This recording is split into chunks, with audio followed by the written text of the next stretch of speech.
ज्येष्ठ गौरी व्रत अर्थात गौराई हा महाराष्ट्रात मोठ्या उत्साहात साजरा केला जाणारा एक महत्त्वाचा सण।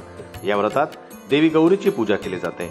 धन, समृद्धी आणि शक्तीचे प्रतीक मानली जाणारी देवी गौरी ही माता पार्वतीचंच एक रूप आहे।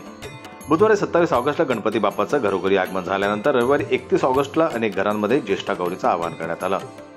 सोन पावलांच्या कृपेने गौराई महालक्ष्मी 2.5 दिवसांची पाहुणी बनून माहेरी आल्या। अमरावतीसह संपूर्ण तालुक्यात आणि विशेषतः महालक्ष्मी परिसर येथे घराघरात भक्तिभावानं महालक्ष्मीची स्थापना करण्यात आली।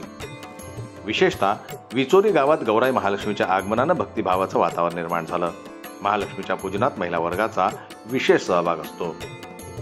देवीच्या पूजनासह तिच्या संपूर्ण पाहुणचाराची जबाबदारी महिला वर्गाच्या खांद्यावरच असते। अगदी घराच्या दाराबाहेर रांगोळ्या काढणे, गौराईची पूजा अर्चना, त्यांचा शृंगार, आरत्या अशा पारंपरिक पद्धतीने महालक्ष्मीची पूजा केली जाते। गणेश पूजनासह गौराईचं स्वागत आनंदात आणि भक्तिभावानं केलं जातं। मोर्शी येथेही अनेक घरी गौराईच्या स्वागतासाठी सजावट करण्यात आली।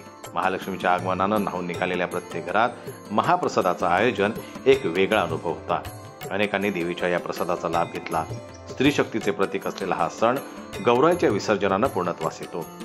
पुढल्या वर्षी येण्याचं आमंत्रण देऊन गौराईला निरोप दिला जातो। जन्मत लाईव्ह न्यूज करता अमरावतीहून संजय जावरकर यांची रिपोर्ट।